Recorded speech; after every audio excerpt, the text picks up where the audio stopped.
Hello everyone, welcome to the channel. My name is Sam Adam. आज का lesson है 38.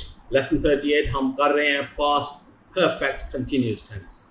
तो जो पास्ट हमने लास्ट सेशन में किया था, पिछले लेसन में, लेसन 37 में किया था, ये सिग्नल वर्ड्स आते हैं. तो मैंने कहा था कि सिंस कहाँ आता है और फोर किधर आता है. तो आज का सेशन ये क्लियर कर देगा कि सिंस किधर लगाना है, फोर किधर लगाना है और व्हेन किधर लगाना है, कैसे आएगा.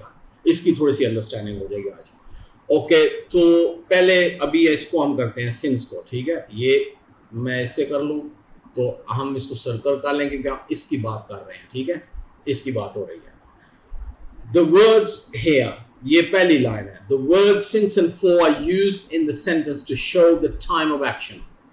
ये दोनों वर्ड्स जब यूज होते हैं, ये टाइम ऑफ एक्शन शो करने के लिए आते हैं सेंटेंस में.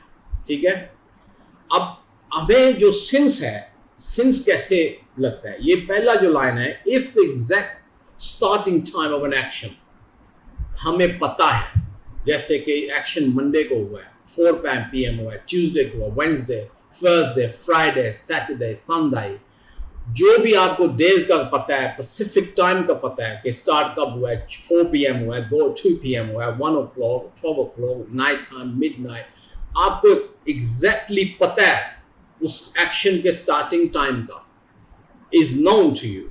ये देखें ना, इज नोन. देन यूज, ये नीचे देखो, then use since before the time reference. And before time in the sentence, before time in the sentence क्या है कि ये टाइम रेफरेंस है. ये देखो, ये टाइम रेफरेंस है, ये टाइम रेफरेंस है. ठीक है, और ये टाइम रेफरेंस है. कितना हो गया? 2011 टाइम है कि टाइम की बता रहे हैं कि कौन सा वक्त था. मॉर्निंग पर भी टाइम है और ये लास्ट ईयर भी टाइम है. तो इस जो भी टाइम आप लिखते हैं, इससे पहले सिंस आता है. ठीक है, ये देखें अभी कि मैं इसको थोड़ा क्लीन कर दूं. ये देखें कि इसको सिंस बिफोर द टाइम, ये देखो ना, मैंने इधर लिखा है before the time in the sentence. So time जब लिखते हैं उससे पहले आपने सिंस लिखना है, उसके बाद नहीं लिखना. पहले आप बाद लिखेंगे तो इनकरेक्ट हो जाएगा, उससे पहले लिखना है. So had he been smoking, ये क्वेश्चन है. ठीक है, आपने क्वेश्चन मार्क देख लिया होगा. Had he been smoking since 2011, ये क्वेश्चन है. हमारे माइंड में वो टाइम रेफरेंस जो हम रेफर कर रहे हैं वो 2011 है, और जो 2011 अगर हम यूज कर रहे हैं तो हम सिंस यूज करेंगे. सो ठीक है, आपने क्या करना है कि ये नेक्स्ट सेंटेंस देखें, वो हो गया. नेक्स्ट सेंटेंस देखें कि had he been studying since morning. आपको एग्जैक्ट टाइम का पता है, इज नोन टू यू कि सो मॉर्निंग से स्टडी कर रहे हैं, मॉर्निंग से लेके, तो आपको पता है इस टाइम का, तो आप सिंस लगाएंगे. Since morning, since afternoon, since evening, since last night, क्योंकि आपको टाइम का पता है, उसके पहले सिंस लगेगा. टाइम से रेफरेंस से पहले सिंस लगेगा. अगर आपको नहीं पता तो फिर नहीं लगेगा. आगे जाके फोर करते हैं तो फिर पता आपको क्लियर हो जाएगा. और next sentence, they had been working in this office since last year. हमें पता है टाइम का, लास्ट ईयर, तो हम सिंस लगाएंगे. अगर हमें टाइम का पता नहीं तो सिंस नहीं लगेगा. हमें पता है कि लास्ट ईयर से वो काम कर रहे हैं इस ऑफिस में. ठीक है, so they had been working in this office since last year. So last year से ये टाइम रेफरेंस आ गया. टाइम रेफरेंस से पहले हमने सिंस लगा दिया. ये देखें, ये सिंस आ गया, इसका भी मॉर्निंग के पहले सिंस आ गया और ये सिंस आ गया. तो सिंस का ये आपने इतना जहन में रखना है, याद रखना है कि if you know the exact starting time of an action तो फिर आपने सिंस लगाना. ठीक है, टाइम रेफरेंस से पहले. अगर नहीं पता तो अगले पेज पे चलते हैं. अगले पेज पे चलते हैं कि अगर नहीं पता तो इसको अभी देखें, ये आ जाएगा. ठीक है, तो हम क्या करेंगे, सिंस तो हमने कर लिया, इसको कैंसिल कर देते हैं. अब हम कर रहे हैं 4, तो 4 को हम सर्कल कर देते हैं कि ये हम कर रहे हैं.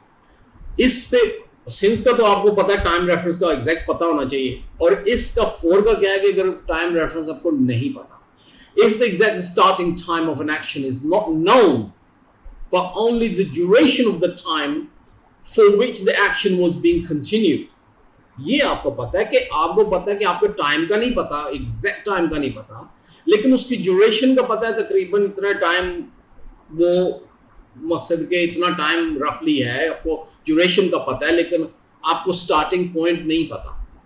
तो एग्जाम्पल 3 आवर्स पता है लेकिन स्टार्ट कब हुए थे 3 आवर्स और ख़त्म कब हुए, मतलब इतना पता है 3 आवर्स, मैं आता हूँ बोलते कि ही इज़ बीन स्टडिंग, वो कुछ कर रहा है, या आपको पता है कोई बात है 5 months 4 years, जो भी टाइम रेफरेंस है उस पर आपको इतना नहीं पता कि वो कब शुरू हुआ था, लेकिन उसकी ड्यूरेशन का पता है कि 3 आवर्स था, 2 आवर्स था, 1 आवर था, 5 months थे, 10 months थे, 4 years थे, 2 years थे, या कौन भी है, इज नोन, ये क्योंकि ड्यूरेशन आपको पता है, इज नोन, लेकिन स्टार्टिंग पॉइंट नहीं पता। तो देन यूज, ये देखें, then use for before the time reference. So time reference लिखने से पहले आपने फॉर लिखना है। तो ऐसे देखें, ये 3 सेंटेंस मैंने बनाए हैं। Had she been writing a letter for 3 hours? हमें नहीं पता वो कब स्टार्टिंग हुआ था, लेकिन इतना क्वेश्चन कर रहे हैं कि 3 घंटे उसको हो गए हैं लिखते, उसने लेटर लिख रही थी 3 घंटे, हमने सुना 3 घंटे लिख रही थी। She had been writing a letter for 3 hours. She had been writing a letter for 2 hours. She had been writing a letter for 6 hours. तो 4 लगेगा क्योंकि ड्यूरेशन पता हमें, स्टार्टिंग पॉइंट नहीं पता।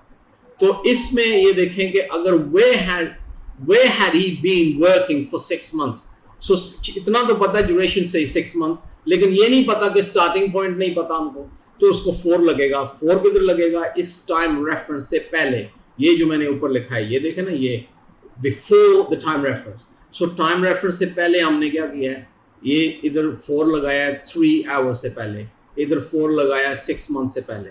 सो टाइम रेफरेंस से पहले हमने 4 लगाया क्योंकि हमें ड्यूरेशन का पता है कि 6 मंथ थे, हमें नहीं पता कि वो कब स्टार्ट हुए थे।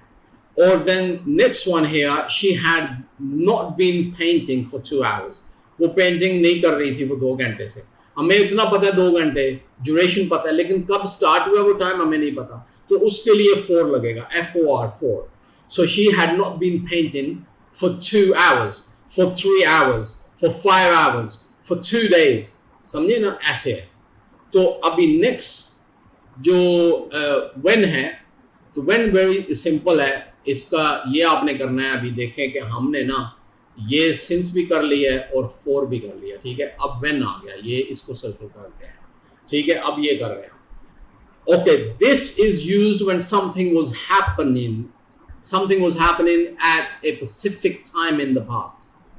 मकसद के कोई एक्शन हो रहा है और उसी वक्त दूसरा एक्शन हुआ है, तो तब जाके हम when यूज करेंगे।